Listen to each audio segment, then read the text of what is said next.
But what exactly do you mean by suffering? And I'm glad you asked that. Let's look at the definition.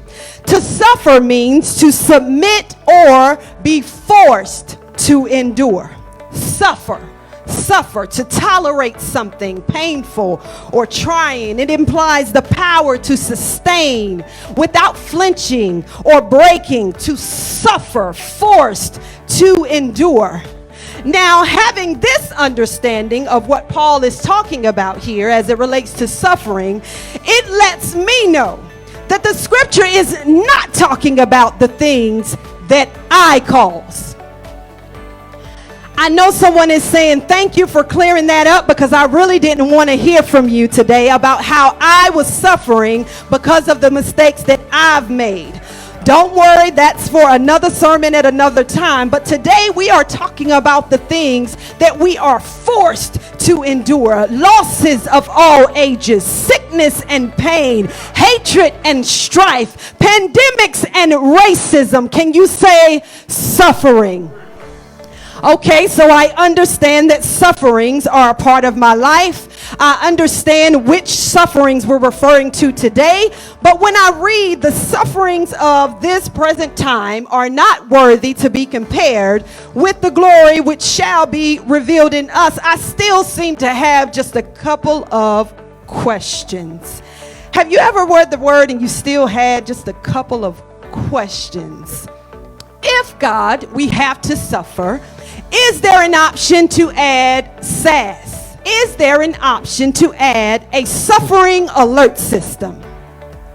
You see, the issue we have with our suffering is that there are no warnings or details for our suffering.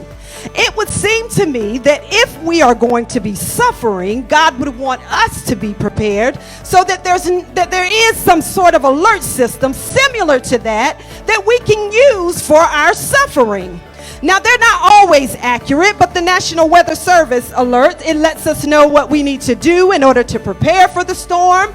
They sometimes disclose the exact location, even down to the date and time that they anticipate the storm. And they tell us, that we have to have this in our homes. And if necessary, they tell us when to evacuate. All I'm saying is, if I know that there's a car accident on the horizon, I might leave a little later or take a different route. If I know that this will be my last time with my family member, I might find something more meaningful to discuss.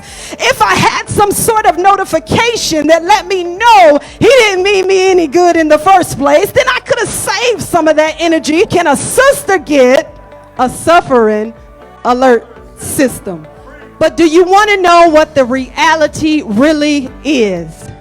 Say, I want to know. The reality is there is no suffering alert system. The reality is we cannot opt out. The reality is that we cannot go through life picking and choosing what part of life we want to keep and what part of life we want to throw away. So if we know that suffering is going to be a part of our life, we have established what type of suffering this is.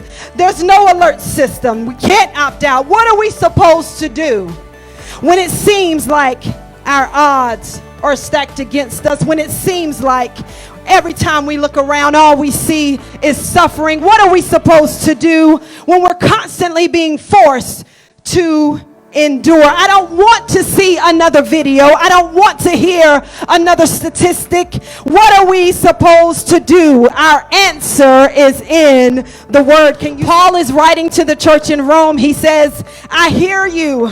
I know the things that you're facing, but listen up. After careful calculation and counting up all the costs, the sufferings of this present time. Wait a minute, Paul. You keep saying that, but all I see is suffering. You mean after all I'm seeing? Paul says, listen, I was in and out of prison. I was shipwrecked 3 times. I could not shake anything that was on me. It felt like a thorn in my flesh.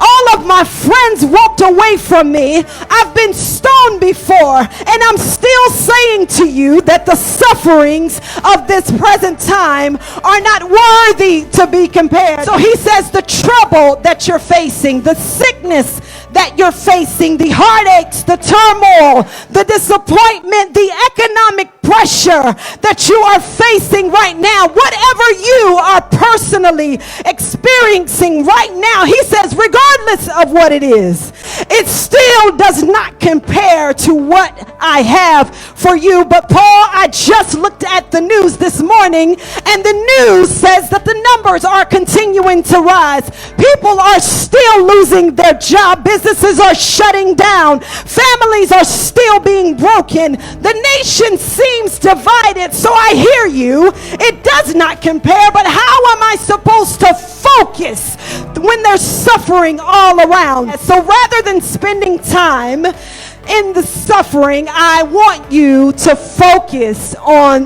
the glory. Can you say focus on the glory?